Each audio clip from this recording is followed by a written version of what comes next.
Hey everybody, welcome to Pale in Comparison, a proud member of the Doof Network. In this podcast, my sister uses her knowledge of the Otherverse to take a look at Pact, Wildbow's most ornithological work, and I try to not give away any spoilers. I'm Jenny, and Malia convinced me to read Worm. I'm Malia, and Jenny convinced me to read everything else. This episode, we are covering Duress, chapters 12.3 and 12.4. Before we get into that, however, I'd like to issue a spoiler warning. This podcast is filled with pale spoilers. If you don't know whether the Kenneteers unseat all of the judges and don't want us to tell you, stop now, read Pale, and come back to this podcast. As for Pact, there will be full spoilers to the chapters we are covering. Plug time! Woo! All right, Doof's Wildbow costume contest. It's happening. It's happening. So get your costumes on, bitches. Get them on, take some pictures, and send them to fanart@doofmedia.com because we want to see your super cool Wildbow work, or I guess Wildbow costumes if you want to dress up like what you think Wildbow looks like. Little piggies, like a little so pig, cute. A little crazy pig. Oh, that'd be cool. With like a laptop. I'm assuming he doesn't write things down by hand or whatever. I mean, maybe that's what makes him wild. You know, maybe that's what really makes him crazy. He just like writes all this shit. He by writes hand, it all down by hand, and then he like either he dictates it or he just types it up again. I was gonna say it'd be really funny if he dictated it like Milton, the guy who wrote Paradise Lost. I think he was blind and he dictated the entire thing to like his niece or some shit. Did he really? I'm pretty sure. Yeah. Oh fuck, that's a better fact than I have at the end of this. But hey, that's fine. That's cool. That's really cool. I didn't know that. I heard. Wow. Okay. Yeah. Well, that would be pretty wild. But so find your little pig snouts by November 4th, which is when some photo submissions are due. Yay! Hey. We look forward to it. Also, just as another plug, you guys should listen to Pale Reflections. We actually just did an episode over there. So, yes, if you want to listen, it should be the most recent one or one of the most recent ones. It's a reflecting episode. Depending on when they released. Yeah. That's true. But it was really, really fun. We had Kippos and Snowdrop's Tiny Fan on, who have been on previous reflecting episodes, and you probably know from like STF's incredible library of knowledge and Kippos's wonderful performance on Pace. So yeah, we're really grateful for the opportunity. And if there are any of you who listen to this who for some reason don't listen to Pale Reflections, like, go. It's great. Go! Yeah. It was really, really fun. And those ladies are smart cookies. Oh yeah. Like the amount that Jenny and I sort of like blather on this podcast, there were like very long sections where we were both sitting there just like, ah, yes. Yeah. You're like, wow, that's please good. Keep that's talking. Very insightful. Yes. It was great. It was really great. But anyway, we're going to get started with our summary, which is actually kind of more of a summary this time. Not that it's not normally a summary, but I feel like I even summarize the summary more, you know? So I'm happy with that. While the group flees, Callan becomes a casualty, which is very sad. And that really does, like, that is a summary, you know? There's some a lot of shit happened in there. Yeah, and I'm just like, Callan just dies, you know? Callan's dead. Moving on. He's dead. Ellie injects Andy with poison, forcing Eva to comply. Blake suggests starting a fire in the house to cause a distraction, which they all aren't super keen for. He then brings up the alternative, which is demons. Third time's a charm, and Blake comes up with the idea to visit the abyss, because these people aren't fucked enough. What do you think of these chapters, Malia? Wow. Y'all, I forgot that Pact was like dark and upsetting. And then Callan just died, like not even like at the end of the chapter, and I was like, wow, okay. All right. Shit's real. People are gonna die again. Like I have to dig out my old list, you know? Like I thought it was done with like Blake or whatever, but turns out I have to dust it off. Let me see if I can remember all of the problematic men to mourn. Okay, so there was Dick Swizzle, and then Fell. Poor the Fell. Tallow Man. You're right after Dick Swizzle. Yep. the Tallow Man and Laird. And then Blake Blake gets crossed out, and now he's replaced with Callan. So that's the list of the problematic men that I need to mourn. I might switch it to problematic people and stick Molly on there. Because I never really grieved Molly in the proper way. There was no poem. And I'm excited to announce that today I have a poem for Callan. I have a poem for Callan. Okay, this is called Humble Dazzle, and it's by Gregory Orr. Humble dazzle of autumn, these leaves on the ground, each one a page in the book. A poem that says, I lived. I was a small part of the whole story. This is my song. This is my glory. And you were, for one moment, glorious, Callan, so thank you. That actually fits really well. I know! I was really excited. I'm not gonna lie. The title kind of threw me off. I was like, I don't know. Dazzle. Yeah. Spirit fingers. Yeah. I'm like, I don't know if I'd think of Callan, but yeah, that fits. Good job, Malia. That's pretty sweet. But yeah, otherwise it was just like, la, the abyss. I mean, it was a fun, there was a very action chapter and then a very, we're gonna argue. Regroup, recap sort of chapter. Here's the plan. And so this was hype. This is hype. All right, we'll start with the action. While the group flees Callan because of casualty. Yeah.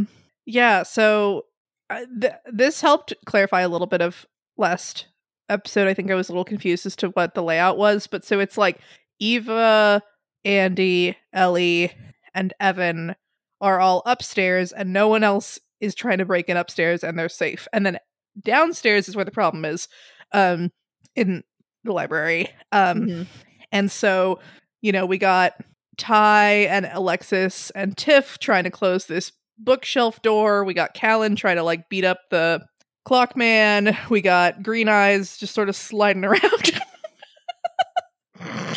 I was offended on her behalf that Blake was it might not have been the fact that she was approaching that made someone flinch and then allowed the clock man to get in. I'm like, okay, well then don't say it. I don't know, don't this is not her fault.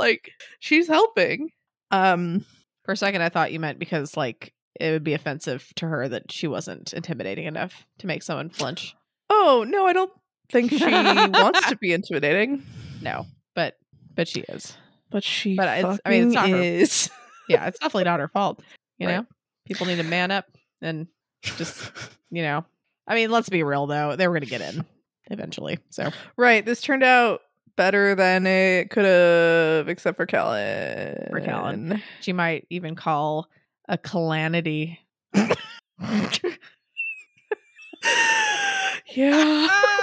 It was pretty good. Stupid. Okay. It's so stupid. Thank you. I'm sorry. It was really good. But yeah, so it's combat got hard again because Eva's y'all are gonna get got now that I have my brother and don't fucking care about any of you. Mm-hmm. And so homunculi are getting in, and Blake is, it's interesting, he's really, I guess, he's impotent in this situation, right? There's 2 mirrors in this room. If he were to leave and go into the hallway and they managed to get the door shut, he wouldn't be able to come back into this library. Mm-hmm.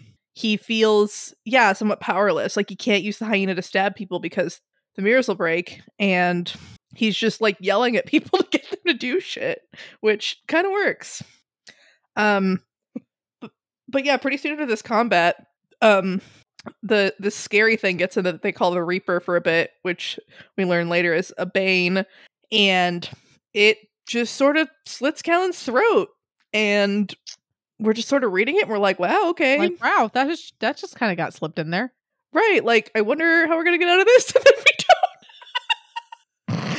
And it's yeah, I guess having to keep track of this many characters is kind of, annoying. So, well, now it's one less to keep track of. Right. Silver linings. Yeah. It's just Callan's been such a dick throughout this whole story. Mm-hmm. And then, but he really steps up here, and he's trying to fight and he's trying to help, unlike, most of the people in this room. And a big part of it might be he's really trying to save his brother, but he's trying to do the thing, and he just gets got by this necrotic horror, except not a horror. That means something in this world. But yeah, and so he's like decaying and he falls and then the homunculi get him and we're just sort of like, wow, okay. And we forget he's down there because, Oh, but even when his throat is slit, he like charges the clock guy and tries to get him. Yeah. And I don't know, it just, he really will have a positive memory in my brain, and that's weird. So Blake's like, hey, Catherine, you're the oldest. Please do literally something. Please help.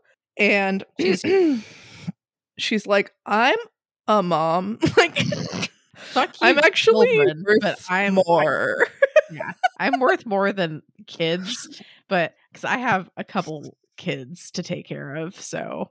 Right, and I didn't leave to take care of them earlier, but now, like, I'm worth more. Now I'm worth more, so fuck y'all. Yeah. Tough shit. Like, yeah, she sucks. She sucks.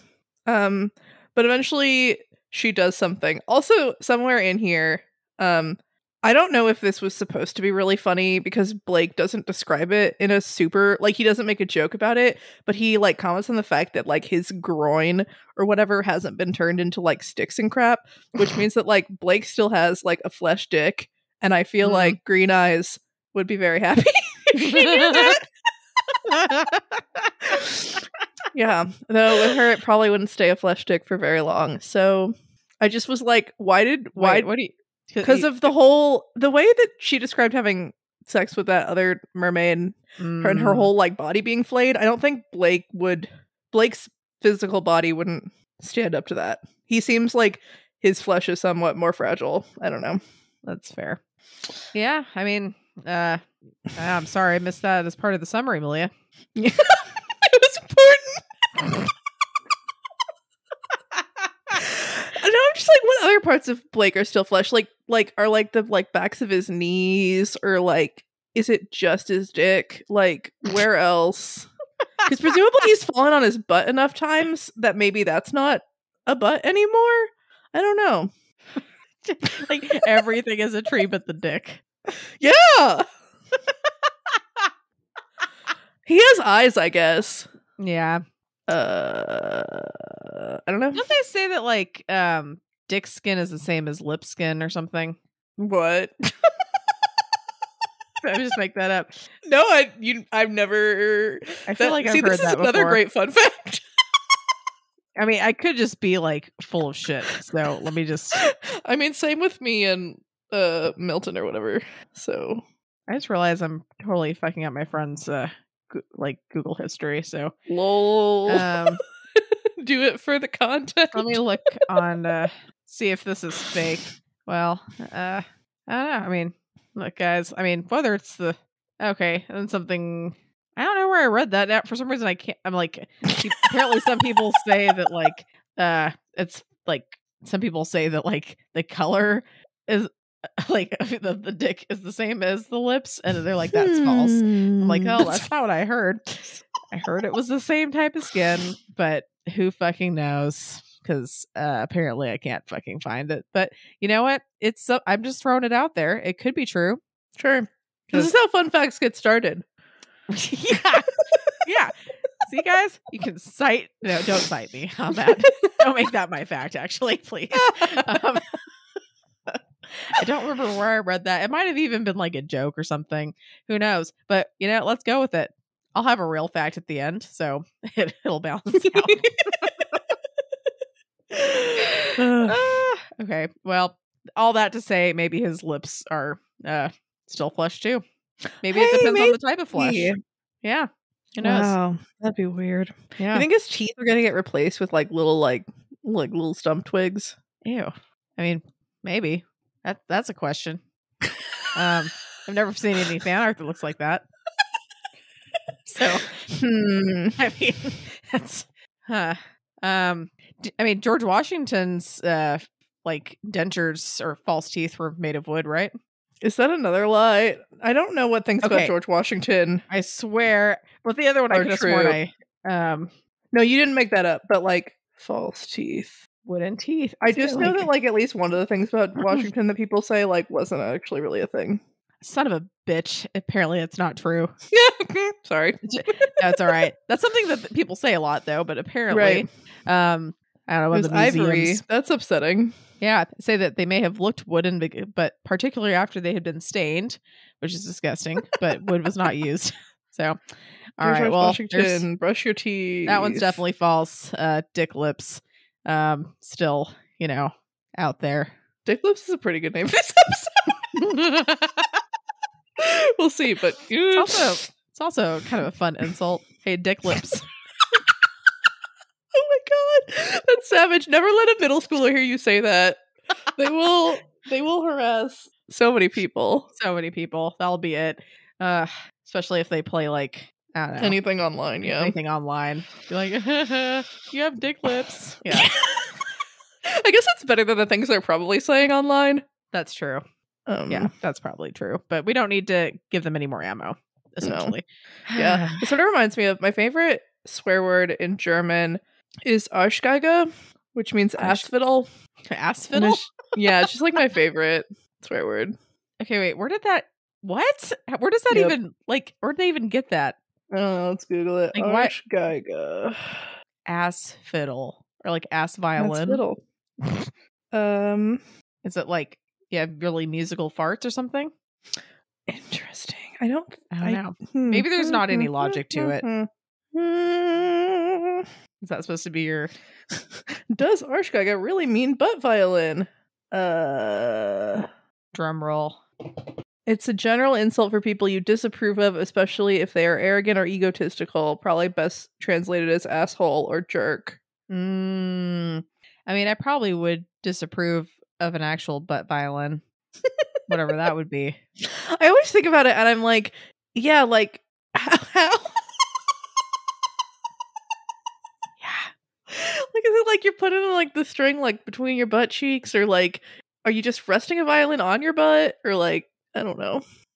Actually, I think you might have told me about this before, but I think I also heard this on this Netflix documentary I was watching called The History of Swearing, which is hosted by Nicolas Cage. And if that doesn't get you to want to watch it, I don't know what will.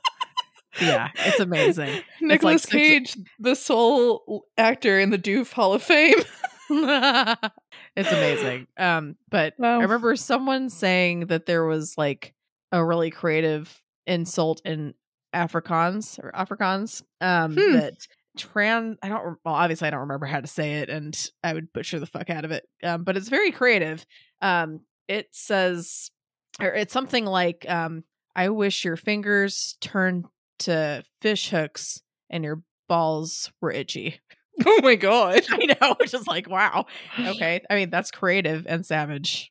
Yeah. So I guess there's a lot of interesting curse words and things out there. So yeah. All right. Well, I guess let's get back to whatever the fuck we're supposed to be talking about. Yeah, so back to people who are fucked. So Catherine is trying to pull the mom card, and Blake's like, just fucking go! And so she does, which was nice. Yeah.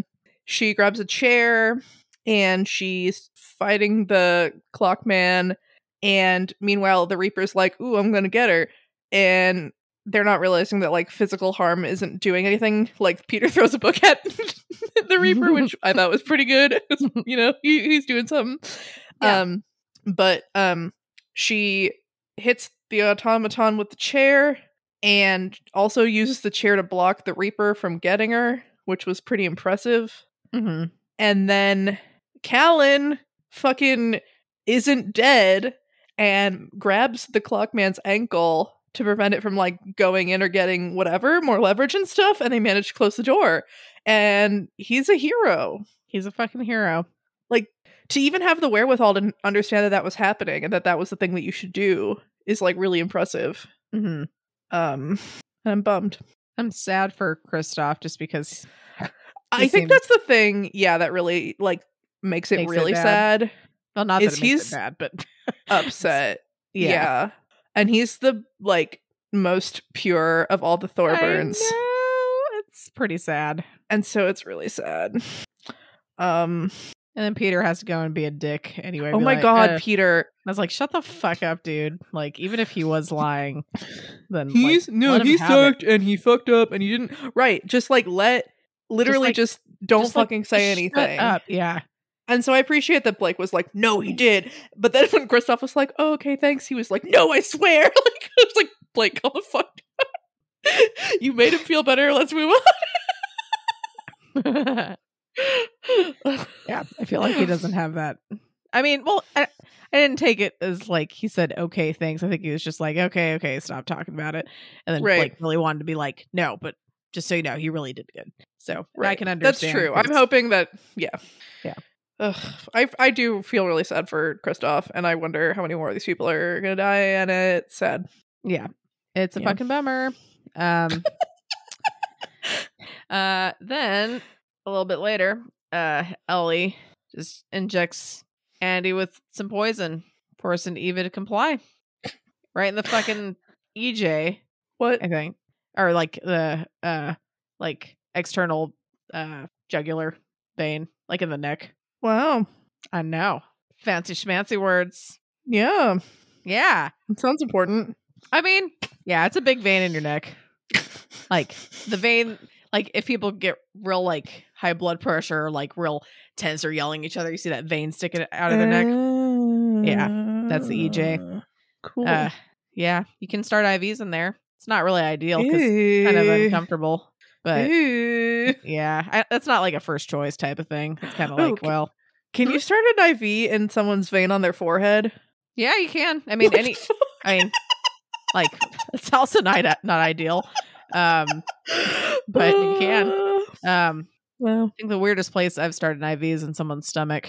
Ooh. Yeah, but you know, why was that? Because that was the only place that had a good vein.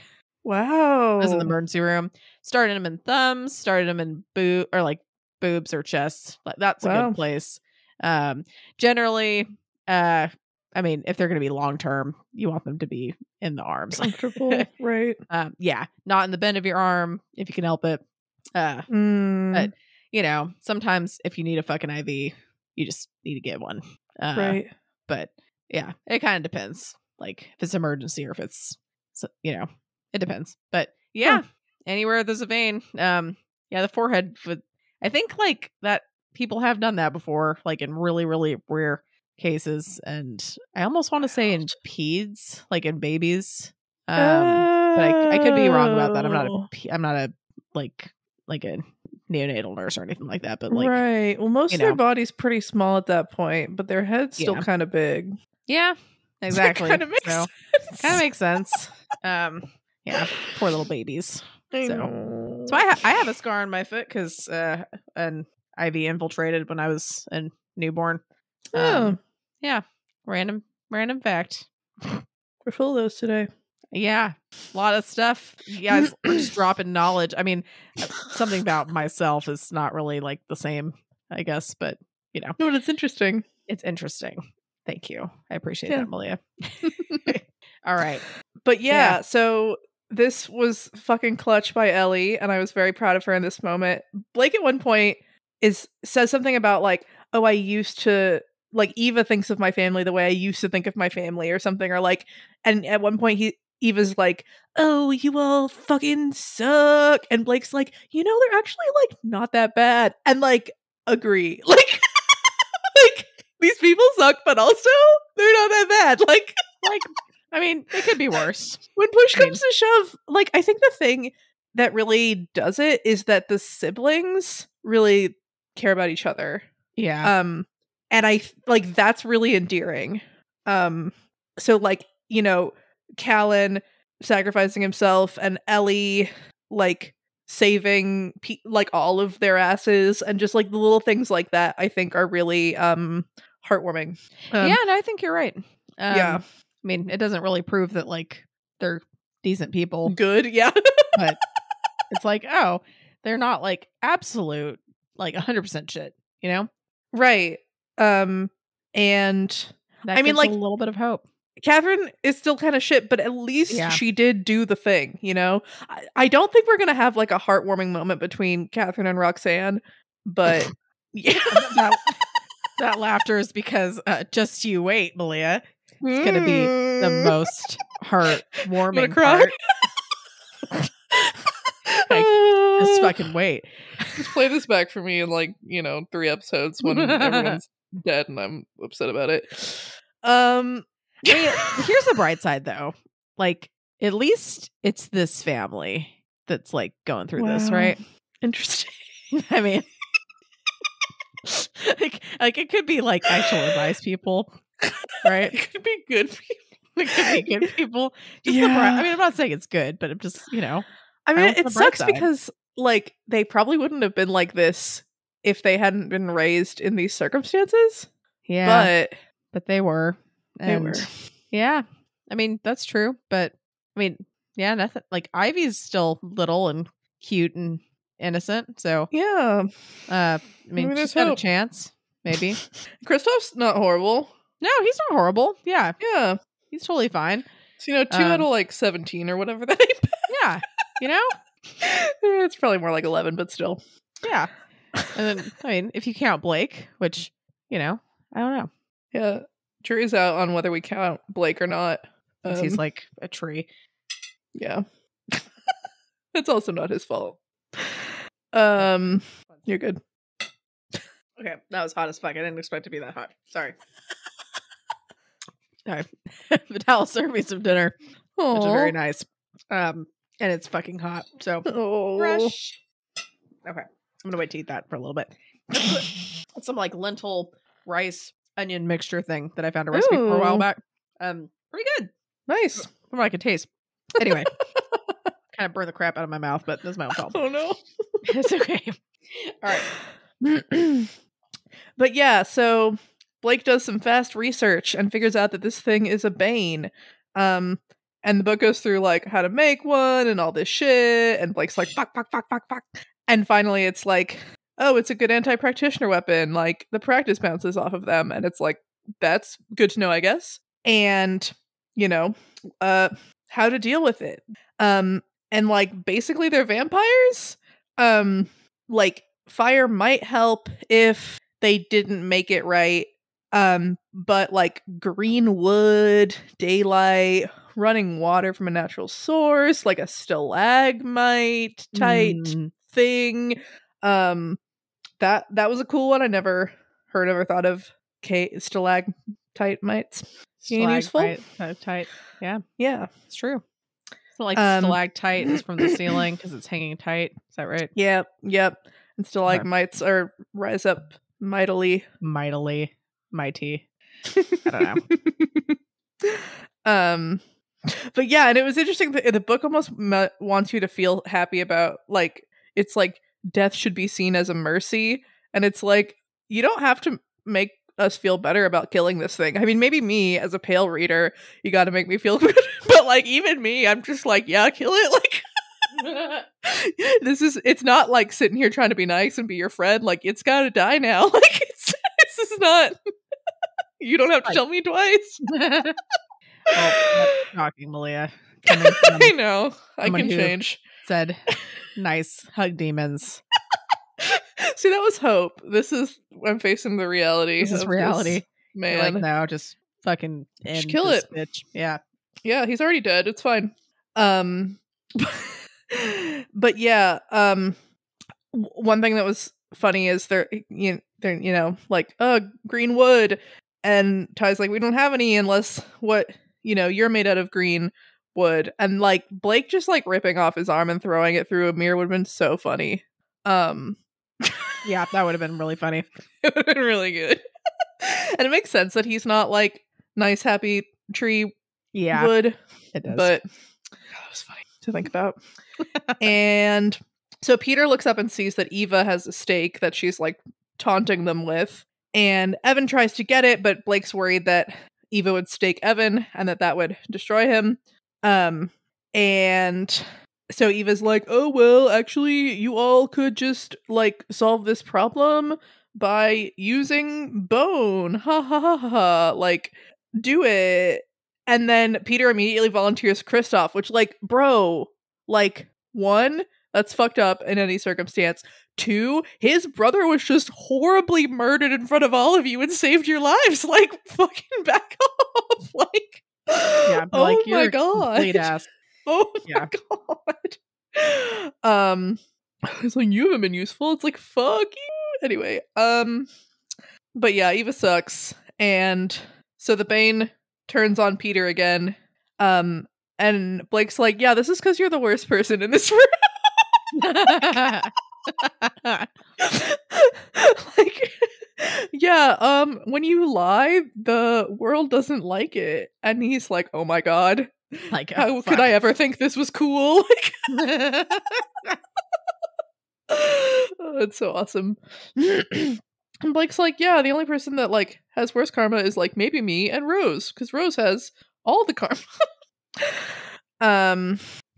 And yeah, it's just another instance of Blake not being able to help. And it's interesting having your protagonist not in the action, but Blake's so often in the action, it was kind of nice characterizing all of these other people a little bit more. And he is participating. So yeah. And then Peter and Ellie have this like really sweet exchange where Ellie says, "You're an asshole, Peter, don't you dare die." And Peter says, "If you make it out of this, you can have my stuff." And it's just like, I don't know, I just loved it. But then, so Ellie decides to try to go for it, and Blake has this whole thing about how Eva's an alpha, but Ellie's an omega, but she's fine with that, because whatever. And then she jabs Andy with the hypodermic syringe. Yeah. And it was awesome. That was fucking great. As awesome as like poisoning like a basically unconscious person could be. Yeah. But now it's like the switch has been flipped and Eva is on side again because otherwise her brother's gonna die. And I'm almost thinking that she didn't inject him with poison, like, at all, is kind of what I'm thinking. Because that'd be funny. And also, yeah, I don't know. Like, she just, like, on the one hand, I could see Grandma Rose just happening to have poison and just happening to have an antidote, but also, I don't know. Anyway. Well, have a big enough syringe. You don't need anything. Wow. Just inject air. But then you can't undo it, right? Nope. That's true. Yeah, so. Well, I mean, you can't undo it, but like, technically, if your patient gets an air embolus, you can position them in a certain way and give them a lot of oxygen to make it so that like it won't travel and kill them, and eventually they will absorb that air. But most likely, if that happened, just like out on the town, that probably would not happen. Well, yeah, I believe it's like basically like tilted backward, and then on, I believe, your left side, if I remember correctly. Keep the air away from your heart or something. Yeah, basically like keeps it from traveling all the way through your heart. Okay. Keeps it trapped, like well, anyway, yeah. I keep talking about this stuff too much. But yeah. So it supposedly keeps it so that it won't like travel out and like actually cause like legit stroke or like, pulmonary. That's important. Yeah. It's kind of important. God, medicine's so scary. I don't know why I laughed. You're right. It is. It's so scary. That's why they have so many specialties and things. Yeah. It's pretty interesting though. Yeah. Anyway, yeah, that doesn't like happen too much, I don't think, in terms of that, but it can happen with certain things. Well, that's good. I just it usually takes a pretty good amount of air too. So like if you have air bubbles in your IV or something, that's fine. It's fine. Yeah, cool. It's not gonna kill you, unless it was going to like your artery. But great. But they're not going to start an IV in your artery. Anyway, okay, let's stop talking about that. Sorry, I'm like freaking Malia out. She's like, what the fuck are you talking about? What sort of medical professionals are just going to like randomly try to kill me like with a syringe?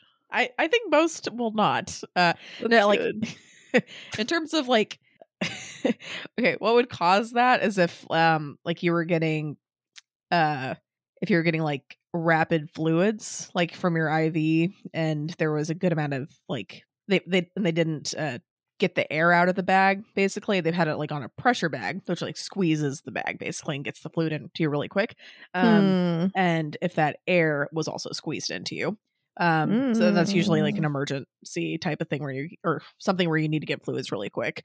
There's also certain procedures that they can be doing that involve like your veins or arteries or different things where if they're injecting contrast or different things in, or if they're trying to place like a special kind of line, like a central line, those can have a risk for getting a air embolus as well.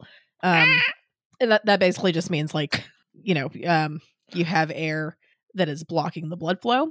If that makes sense. So instead of like a blood clot, if like you have blood, if you have air that goes into your vein, or your artery or whatever, you have blood and then you have a space full of air. So you're not getting any blood at that point. So you're not getting blood to where you need it to go. Anyway, so your body will absorb that eventually, as long as like it's not too much air, or if you get into the correct type of position quick enough so that it's not an issue. Yeah, cool. I don't know why I go on tangents about this stuff, but no, it's interesting. It's really scary, but it's cool. But it's not it again. Like if you're just getting a normal IV, normal fluids and stuff like that, like it's very low risk. And if you have bubbles or even a little bit of air in your line, it's not going to do anything. It has to be like a lot of air. Right. I tend to get really like anxious and freaked out about like things because I think that I'm like a protagonist or something. Like I get freaked out on airplanes because I always think like, yeah, airplanes are really safe and they're safer than cars and they're safer than trains. But like I'm gonna die because it has to happen to someone, and that therefore it's gonna happen to me, right?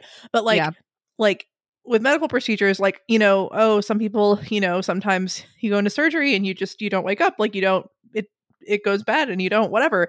But I think the risk of that happening and whatever is like worth it, especially in like emergency situations where it's like I need an IV now.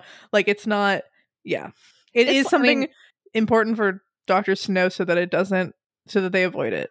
And they should be going over like consents before doing any kind of procedures like that. So if it's at least a big enough risk, and that might not even mean it's like a high likelihood or even medium likelihood of it happening, but if that's like one of the risks of the procedure that can happen, like they should go over that with you. And if it's a risky procedure, they should straight up be like, you could die during this.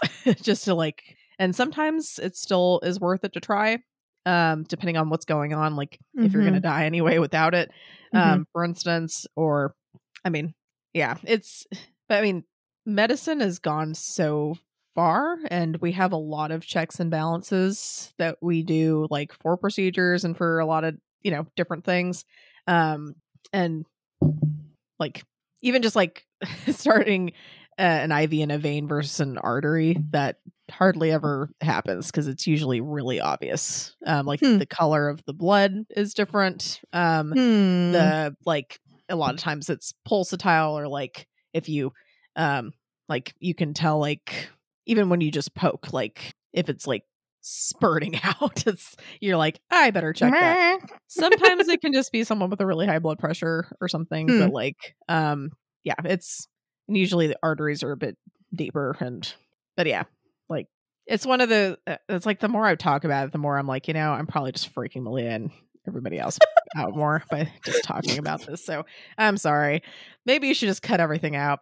Just like be like, just cut it out and end it at like, I don't know.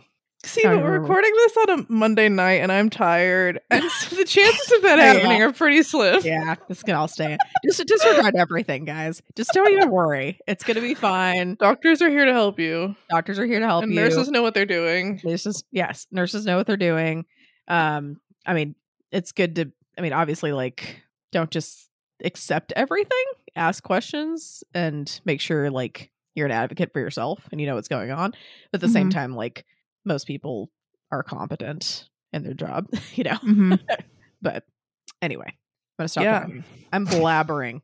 Cut me off, Malia. Okay, just stop then. Okay, Ellie defeats Eva, and Eva defeats the Bane, and now we're good for now. Oh, there's also a bunch of homunculi like hiding somewhere, and that's not addressed, but it's fine. That's true. I'm sorry. You told me it's interesting, so it makes me want to just blabber on. Well, no, but then you were like, okay, I'm done. And then you were like, I'm blabbering. And it's like, don't say you're blabbering. Just stop. I'll keep It was interesting. That's not my style, Malia. Okay. I can't just stop. I have to like... You should know that. That's fair. You're like, okay, yeah, I should. All right. Well, I guess I'll go to the next section. It's hilarious. Yeah. So Blake suggests starting a fire in the house to cause a distraction, which they all aren't super keen on. Yeah, this was really good. I mean, the amount of times in these couple chapters that they've been like, what if we set the house on fire? And I like wasn't like, oh, they're gonna set the house on fire. And then this happened. I was like, damn it. Like, I mean, I did say that the house might burn down or something, but it was just pretty funny that like he's like, that thing we've all been thinking of. What if we do it? Let's do it. That thing we've all been worried about this whole time. Let's do it on purpose. So that's fun. Another fun tidbit is that Peter's just like holding the scythe that the Bane dropped. I'm like, that might be great and might be so bad. So that's fun. But yeah, so like Blake's like, oh, we might have to go get Barbie and ask him to fuck everyone up, or we could burn the house down. And Green Eyes is like, that sounds like a bad idea. And I feel like Blake, if Green Eyes is willing to say that you're wrong, you should really think about it. Yeah, that's true. She loves you, and she's like, like, I don't know about that. Yeah, I don't know. Yeah, he's like, well, we won't burn the whole thing down, just enough of it. Just enough of it. Just enough of it. It'll be great. Like at least part of it. And Ty's like, so not like part. Ty's like, so not like a table. He's like, yeah, no, at least part of that. At least part of the house. Like, oh god. And then Peter's like, oh great, if we burn the house down, they're bound to sell it, and we're bound to get some money. I'm like, what? And they're all like, no. Yeah, this is when they learn that the lawyers are in on it, or whatever. And we also learn that it's almost 7:00, which means they've almost made it 2 hours, and I'm really proud of them. Like most of them. Sad. I'm sorry. Okay. Don't be sad. Just think of your poem. Yeah, he did. He did it. He did it. But yeah, so then the cabal is like not okay with this plan. They're worried Blake's like crazy or something. And Evan's like, Blake's not crazy. How dare you say that? Blake and I are the same level of sanity, and I want to set myself on fire, so obviously this is fine. And to be fair, that's much more of a 8-year-old or 11-year-old or however old he is boy thing, and not a abyssal thing or whatever. But yeah. Fire Spirit was feeling more and more likely, which is fascinating. And again, not where I thought this story was going. And I'm really hoping it's not like sad, where that's how Evan dies, and I'm hoping it's like fun, but I feel like it'll be sad. I'm in a mood today, y'all. Probably because I just told you a bunch of really depressing, or not even depressing, but just a bunch of medical shit that's just made you really anxious. Maybe. So I mean, Callan's dead, and I was thinking about how I'm like convinced someone's going to be forsworn in this story, and I still think it's going to happen, but like I realized that maybe it's like Fell's family that's like the forsworn family, even though they're kind of technically not. And then Elliot was like, hey, Malia, have you read Othello? And I was like, what? And he was like, no reason by. And I was like, what? So that's out there. Yeah. So Green Eyes thinks that once Evan explains like why being a fire sparrow would be so cool, Green Eyes is like, yeah, that's pretty fucking dope. And she immediately, after staring at Evan, turns to Blake and is like, so can we get food? And Peter's like, how are you still hungry? And I really don't want her to eat Evan. Yeah. But then everyone's freaking out and Blake decides to do circle time and dictate who gets to talk and when.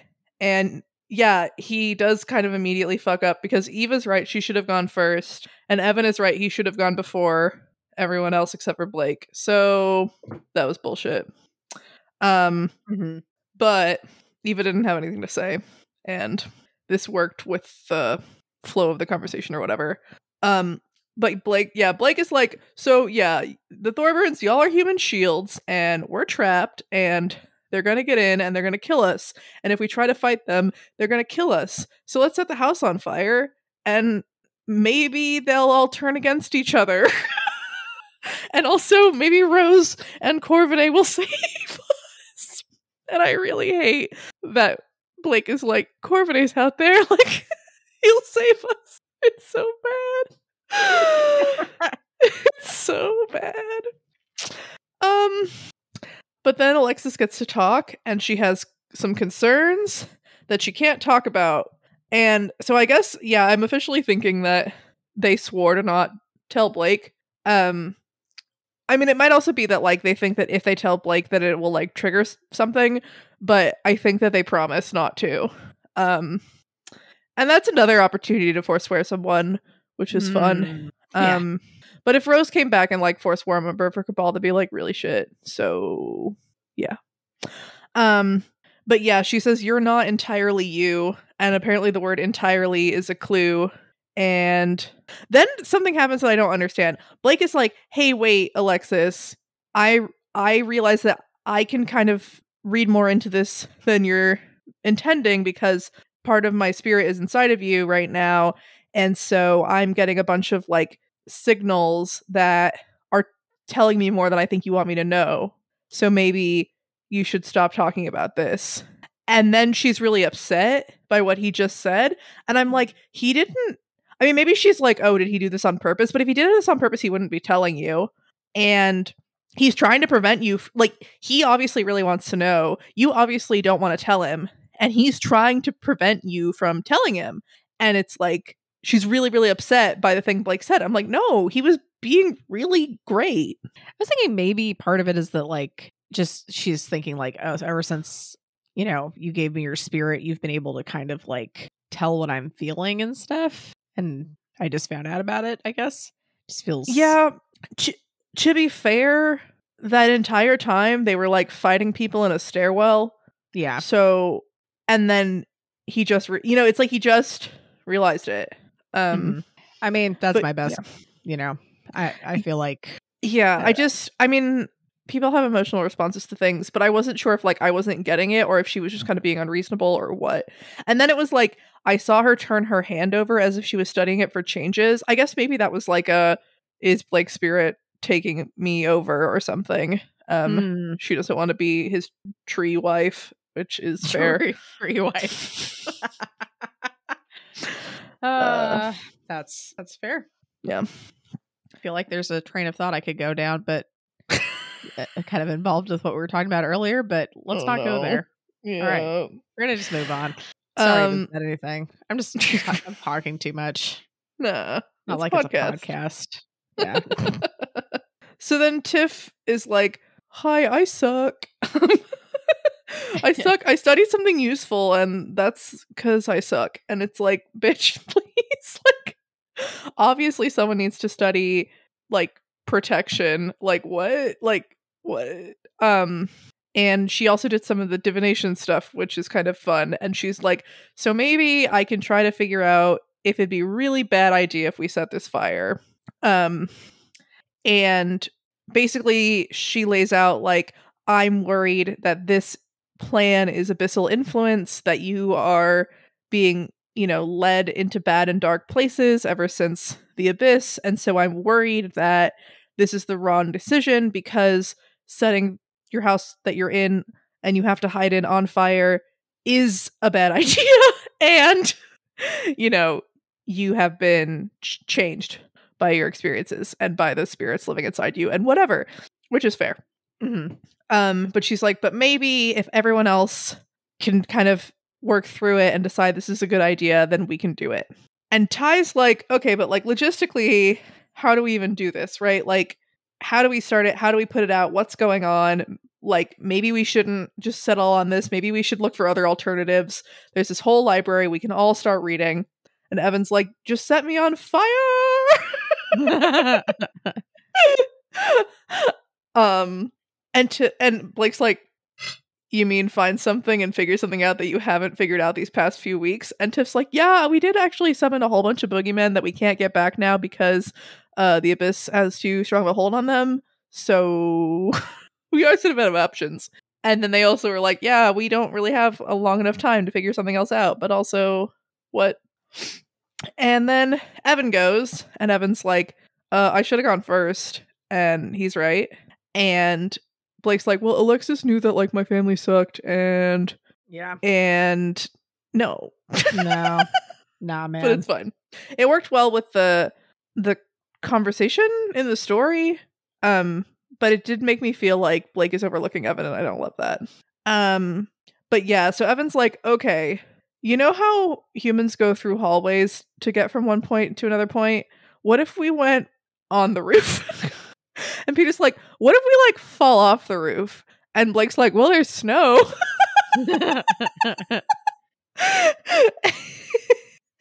And, it'll be nice and refreshing after the fire. Yes. It's an idea. It's honestly not the worst idea. And Blake's like, hey, Green Eyes, do you have thoughts? And she's just like, what? No? I get to, what? And her thing is just like, if I get killed, bring me back. Like, don't leave me in the abyss. And I am so upset that they're like, let's go to the abyss. I'm wondering, yeah, I can't imagine all the Thorburns going with. I'm kind of picturing, yeah, just some of them going. I don't know. Anyway. Well, before the abyss, Blake brings up the actual worst option, which is demons. Yeah, Peter uses his turn to be like, hey, that thing that you said, what the fuck were you talking about? And Blake just like, yeah, demons. Yeah, there are demons. There's one in the house. Yeah, it's a demon. And I think it's funny that Blake thinks that Peter would be like, ooh, demons, how wonderful. And Peter's like, no, I think that's bad. And I was like, yay. Like, okay, well, I like how that's good. It was great. And he says the whole thing about, like, you know, I am in this situation and the way that I am currently because of a demon, and also the demon didn't actually get me. And it's like, yeah. Yeah. So then for Catherine's turn, she's just like, this is all your fault and I hate you. And Blake's like, actually, it's Rose's fault and you should hate her. Which classic, like, oh god, gotta get that in there. But then this makes him think about Rose and how Blake might try to visit Rose. Maybe she has a mirror near her or whatever, but maybe she's drugged. We don't know. And Ellie's just like, I hate this. And Tiffany's so great. And she's like, oh, you know, Roxanne, do you have any questions? And Blake's like she's a normal kid. I'm like, well, yeah. To be fair, she hasn't seen Roxanne yet. And she's just like, yeah, so if I'm like you, I can't lie. And they're like, yeah, practitioners can't lie. And she's like, that's all I need to know. And we're all just like,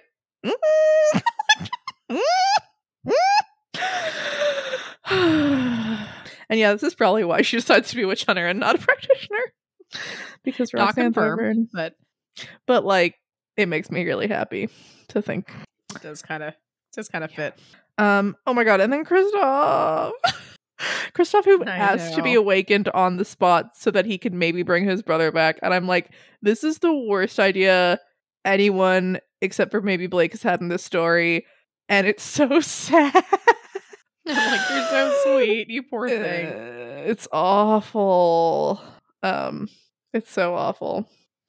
And Peter's like, so if, like, we're trapped in this box, but like dead people can like get from one place to another. It seems like it's better to be dead than it is to be us. I'm like, your logic is strange, but sure.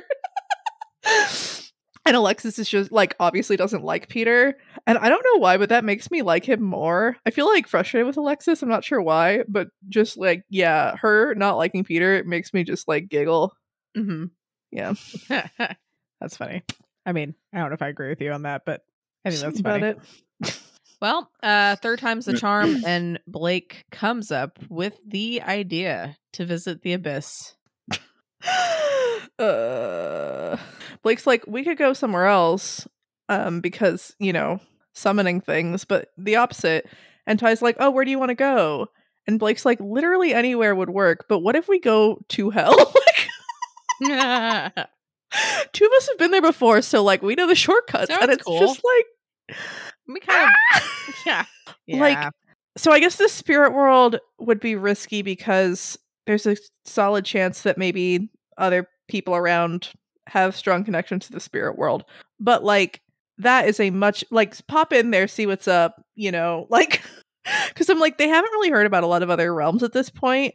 And even me, I'm like, well, there's the ruins, there's the spirit world, and there's the paths, and those are the only three and the abyss are the only four places I can really think of getting to from here. Yeah. And them running a path would be really bad because none of them know what's happening. But I think that, yeah, the spirit world or the ruins would both be better than the abyss. The ruins might be like really, really fucking bad, but still, like, let us go to hell. It's like, okay. Well, yeah. And it's not a great, it's not great. I mean, it's really, really hype, and it's really fun for the story, but it's also just like, no. And like Green Eyes really doesn't want to, and I'm just like, I'm upset for her. And Blake's like, yeah, so, you know, instead of whatever, we'll like pop out, we'll go to the ruins, we'll pop out, we'll start a fire, and like come back here because we have to come back here because it's the only safe-ish place to hide. And then maybe Corvidae will save us. God, it's so awful. And they're like, so is what's in the abyss better than what's outside of this door? And Blake's like, no. It's worse. And he's like, but we have hope. And it's like, okay. But then yeah, so it seems like we're going. I don't know how many of us are going. Somebody's going, and you know, Green Eyes says you don't come out in one piece. Presumably these people don't have the protections that some abyssal practitioner might have. And it's gonna be great. But great. So apparently not in one piece, you don't come out in one piece is also a clue. And I'm just like, does Blake just not know that like he and like that so they don't know that Barbatorum was used to sever them, I guess. And I'm just like, it feels like there's got to be something more, because like they know that like Grandma Rose did this, and they kind of know about the reflection thing because like, yeah. And so I'm just like not quite sure. It feels like there's something else that's like not, it's not just, oh yeah, you were the same person or whatever. I don't know. Okay. Well, anything else about this? Yeah, not at the moment. I hopefully will remember a specific prediction. All right. Awesome. Time for our pale in comparison section. Which thinking we could either talk about, like how you're kind of mentioning, visiting different realms, or we could talk about potential sad or unexpected death. Or have we? Well, yeah, we've sort of had that recently. Because I was thinking next time, presumably, we're going to the Abyss, and that'd be fun to talk about specifically the ruins in the Abyss and them being in him. True. So I guess Raph and Edith, I think, have been the most unexpected deaths. And like, we still don't know what Edith's death means, because it doesn't, you know, it the whole girl by candlelight isn't dead, probably. Yeah. We aren't sure. Like Edith, if they cut her apart or whatever. because John's was, devastating, but was not a surprise, right? Like the whole, like, I didn't want to believe it. And I thought maybe whatever, but it wasn't like, and then he just died. Like, Yeah. I guess Milo Sanjate's was a little surprising. There haven't been too many deaths in Pale, which is nice. Yeah, I'd say Edith's definitely surprised me a lot because I thought she was gonna escape, but nope. Right. And that was like end of the chapter, end of the arc, like big dramatic, and this was just like, oh, his throat was slit. he's probably dead. Like, yep, he died. Both not very likable characters, although the part of Edith that died, actually Edith, definitely the most likable part, so that's a bummer. At least as far as we know, right? Right. She tries to save Juliet. She was like, I know. Juliet's like, go, and she's like, no, like, I couldn't be a mother, but I can do this, and it's just like, oh my god, you're so nice now. Yeah. It's a little heartbreaking. It's interesting reading through, or like, to be honest, skimming through like arc 5 and stuff for Our Mom Critiques Wild Bow, because they're just, the Kenneteers are so suspicious of Matthew and Edith, and it's like, yeah, you're half right. But for a while it was like, wow, Edith just fucking sucks and I hate her. But I feel like maybe this will make me a little bit like, there is something in Edith that liked the Kenneteers and liked teaching them, and like was Edith is complicated. And Callan is complicated. He mostly sucked, but there were a couple things in there. Had a couple redeeming qualities. Yeah, and he sacrificed himself for his brother. That was nice. Yeah, and that's like Edith. That's sad. That's sad. Both sacrificing themselves. Yeah. All right. Well, we'll leave that kind of depressing topic to get to an exciting topic. Malia's bold and specific prediction. Well, so yeah, I was thinking about this earlier, and I was like, oh, I'm gonna say that like Tiff is not gonna make it out of the abyss, and like I don't really have a good reason for that. It's just sort of like wild and specific. And I kind of I think it's pretty bold. But one that I maybe believe a little bit more is like, I think most of the Thorburns are not going to the abyss. Like, I think that like Roxy and Kristoff and, like Andy's not going to the abyss, right? Like Andy's unconscious, I think. So I don't think they're all gonna go. I wonder if they can get Eva to do it. So I'm guessing like Blake, well, maybe one of the practitioners will stay behind to try to like shore up stuff, and then maybe that would make the most sense if it was Tiff or Ty. Like Lexus is fucking going, Blake's going, it seems like Green Eyes is going, but that sucks, and she can't even walk. Leave Green Eyes alone. But it doesn't, Evan's probably going. It doesn't seem like there has to be a full-on exodus if the plan is to come back to the library. What kind of environment do you think it's going to look like? Just pretty much like where Blake left from, or? That's interesting. We've seen, because we saw like a big pit thing in Edith's interlude, and then this one's like the trains, and Green Eye calls it the trains too. I don't know if it's like geographically tied. That would be kind of interesting. If like just near Toronto it looks like that and we're farther away. Or because the paths, apparently you as an individual kind of shape the path that you're on. So maybe it'll be more like flamey, more fiery, because we're going to set something on fire.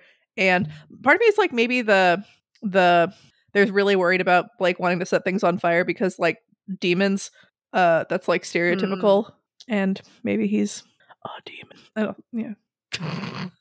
know. Well, they said they were worried about it partially because, he's shaped by the abyss and could be affecting how, the things he's, which is fair. Yeah. I also think Ellie's gonna die. All right, just in general. Yeah. Okay. As I'm like, do I think Catherine's gonna die? I kind of think Catherine might die too. Yeah. Okay. Do you think it's going to be in the abyss or just sometime? No. Yeah, just sometime. Okay. Yeah. All right. Because Kristoff dying, and I don't think Roxanne's gonna die, and Well, because you think she's a witch hunter, so right, and that being a fan theory makes it seem like makes she sense. doesn't die, but it also just doesn't quite feel right. Yeah. And oh god, I don't want Peter to die. I don't know, but I kind of feel like somebody from all of the immediate families will die. Who's gonna have the worst death? Sorry, it's a terrible question to ask. Callan's is pretty bad. Yeah. So hopefully Callan. I don't know. Let's just say besides Callan. You know how there's bad things in the world, right? And people like to compare like how bad like their shit is to other people's shit or whatever. And there's just sort of a line where beyond that it doesn't matter. And I think that they're all beyond that line. Like none of them are gonna like die instantly of an aneurysm with no pain or whatever. Like it's just like they're all up there. It's not gonna be good. No. Okay. All right. Well, on that note, we're going to get our previous discussion question, which is which of the combatants in these chapters would you least want to fight and why? Which actually is a pretty decent segue. We start with Sangachi, who says, Blake, he's a fucking nightmare. An intelligent, nigh unkillable monster that leaps out at you from odd angles and cuts you with a tainted sword that prevents even magical healing. Oh, and he even has a track record of escaping bindings. So even if I was a practitioner in this scenario, I don't think it would help me against Blake. Yeah, I think you're right. Blake is fucking scary. Yeah, Blake's scary. Kippos says Green Eyes. Because regardless of whoever would actually win, let's be honest, Eva, like 100%. Green Eyes would and could kill you slowest. Toxins running through your bloodstream, flesh peeled off by the rasp of her scales, you'd be proper fucked. And then as an alternate answer, she says, or the Faceless Woman, because who knows what shit she could pull. Yeah. I mean, also good answers. Fleet Feathers says that the Faceless Woman definitely seems freakiest to me in terms of a fate worse than death, but I don't know. I think I'm going to vote Eva for this one. The fact that she's able to bounce back so quickly from her hand being rewired is just so wild. I'm right there with you. Eva's possibly the most competent combatant. Yeah. I mean, they're all fucking terrible. They're all really, yeah. Speaking of, that was Maisie 1's point. They say, I'm pretty sure I'd lose a 1v1 fight against even a single homunculus. So answering this discussion question is a little moot, because I'm probably going to lose to pretty much anyone featured in this chapter, even Callan. And hard same. Maybe I could take Kristoff, but I don't know. He is a Thorburn. I guess my question is, are y'all talking about Callan before he got his throat, or afterwards? Either. Either. Okay. Okay. I mean, that's being kind of harsh on yourself. I think he charged a clock man and then managed to restrain it. I don't know. At that point, he had nothing to lose. I guess that's true. All right. That said, Maisie 1 says that they think the person they would want to lose to the least is probably the Faceless Woman, because in her case, I worry what awaits me is not death, but something worse. Not really looking forward to getting first-hand experience with what all this sewing crap she does is like. And then he says, Green Eyes could eat me instead any day, and that's what Blake said, except he didn't. Except he didn't.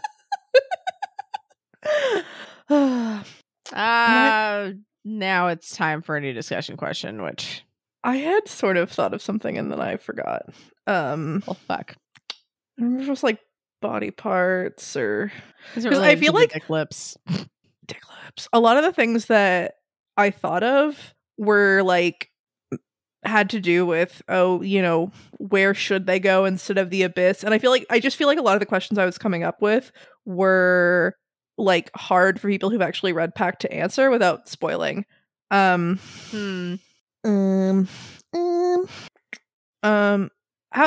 this is random.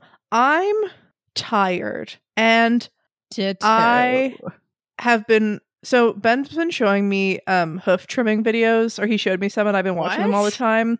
Yeah, so cows have problems with their feet, and they stand on like big toenails, and sometimes those toenails get a crack, and then the crack makes it to the surface, and then bacteria get in that crack and then like infect their foot, and then they are hurt little cows. And then you can watch these videos of like dudes cutting their toes. Not their toes, they're like toenails. Their hoofs. Their hoofs. And it's satisfying? like it's really satisfying. It's kind of chill. Sometimes there is like some blood or whatever when there's infected and stuff. So if you don't like that, don't do it. But like I watched Nate the Hoof Guy, and he's just like really chill and really zen, and I'm really into it. So I think Jenny is also pretty tired. And what if y'all recommend to us like your favorite like super chill comfort videos? Because like Callan's dead, and we could use a little bit of like just like mental relief. I think that's a great idea. It's a great discussion question. Chill. We want a chill comfort video. It's a great fucking idea. Yeah. It's like, what do I watch? I've been watching that I forgot what his name is, that French chocolatier that always makes the crazy shit. Oh, he's fun. Yeah, he's fun. Like, I always want to eat the chocolate. Yeah, I still watch that. Like, and he made the pencil and wrote with it and ate it. Love it. That was so cool. Or if anybody has some good recs for like, just really satisfying videos where things like fall together really neatly, or I don't know. There's a YouTube channel that I watch sometimes called Quarter Crew, and it's like this group of like CGI special effects artists. Like they have this company, and they post a bunch of videos, and they've had like they'll do like internal competitions for making certain kind of videos sometimes, or like be like, oh, like who can make the most realistic, like, I don't know, creepy blah blah blah blah blah, I don't know, and they'll all show it, and it'll be like one of their videos. They've had ones where like who can make the most satisfying video, and then they've also had who can make the most unsatisfying. Which those are kind of great. That's fun. They're fun, and the unsatisfying one was pretty funny, I thought.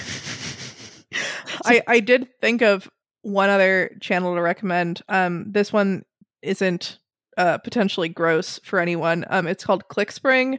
It's a amateur, he says, although it doesn't seem amateur to me, clockmaker. So you get to see and learn, like he has this whole series on making a clock, and he's apparently getting his like PhD or something based on like this ancient Greek machine called the Antikythera machine, which was like a calendar that would show like the phases of the moon and what things were, and all. I don't fully get it, but so that one's a little bit more like brain stimulating and no blood. So yay, that's a fun one. That sounds great. Well, the satisfying videos for Quarter Crew don't have blood. They definitely do have some videos with blood because, well, special effects, CGI, all that. But yeah, cool. I have to check some of those out. Thanks for listening, everybody. If you enjoyed this episode and you'd like to help support the podcast, please subscribe, share it with your friends, and leave a rating and review. To support our podcast, go to patreon.com/doofmedia. And if you'd like to support Wildbow as he continues to write fantastic stories, go to patreon.com/wildbow. You can follow the pod on Twitter @PaleComparison, or send us an email at paleincomparisonpod@gmail.com. Keep an eye out for our Reddit thread in r/parahumans, where you can answer our discussion question and share your thoughts on this episode. In addition, if you would like to see all of my predictions laid out, check out our episode description for a link to a prediction tracker. Next episode, we will be covering chapters 12.5 and 12.6. And dress up like Wildbow or a character. And Do it! Do it! I want to see like Antares with a pig nose. Just whatever you're doing, get a little cute pig nose. Yeah. Scion with a pig nose. So good. Submissions are due November 4th. All right. This week's fun fact: about 700 grapes go into a bottle of wine, which is kind of interesting. Yeah. You know what? That doesn't seem exciting enough. I'm gonna add another fun fact just off the cuff here. Okay. Kind of inspired by Elliot because he kind of mentioned this to you, so I just figured why not. In Act 3, Scene 3 of Othello, Iago, envious of Othello, warns him of the green-eyed monster, meaning the jealousy that threatens to eat at him and drive him mad if he allows it to do so. I really want Green Eyes to not be bad. I mean, I'm not saying that she's bad. I'm just saying that this is that act and scene of Othello. That's all. She's a nice lady. She is a nice lady. Okay. This is just a random fact. Okay. Is this a spoiler? Like, what do I do with this information? I mean, no, this is just a fun fact. Okay. But real talk, though, that's a shit ton of grapes. Like, you think about one bottle of wine, and it's like, that's like 5 glasses, and like people like just order that at a restaurant and drink it, and that's 700 grapes. That is a fuckload of grapes. Because grapes are like kind of big. I mean, have you ever juiced like a single grape though? No. Like how?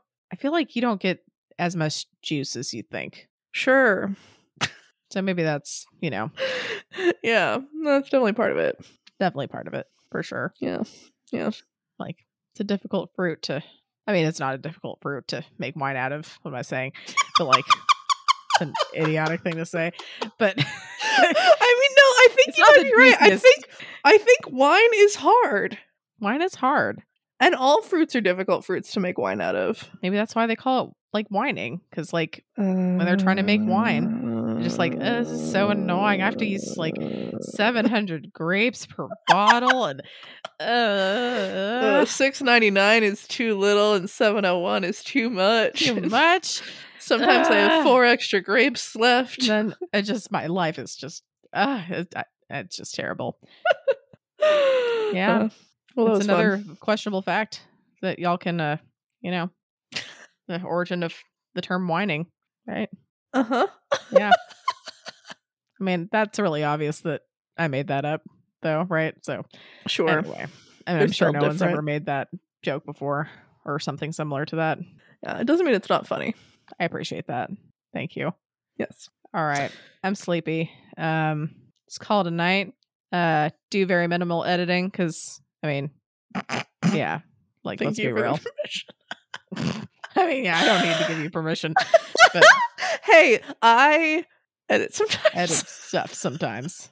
I mean, fair enough. I don't listen to these, so I'll take your word for it. You never know. I had to edit slightly over 3 hours of audio yesterday, so I'm tired. I don't blame you. I mean, honestly, like, for all I know, every episode could just be like an hour and a half of like the chicken dance just being on replay over and over, and I wouldn't know. You don't think someone would have mentioned? I mean, I would have hoped so. Cool. That's a pretty solid point, I mean, unless it's a big conspiracy, which would be really just bizarre as well to have that be a conspiracy. Yes, it would. Fuck with me. All right, I'm sleepy. I'm gonna go. Okay. Thank you guys. Have a good night or a day or whatever. Bye.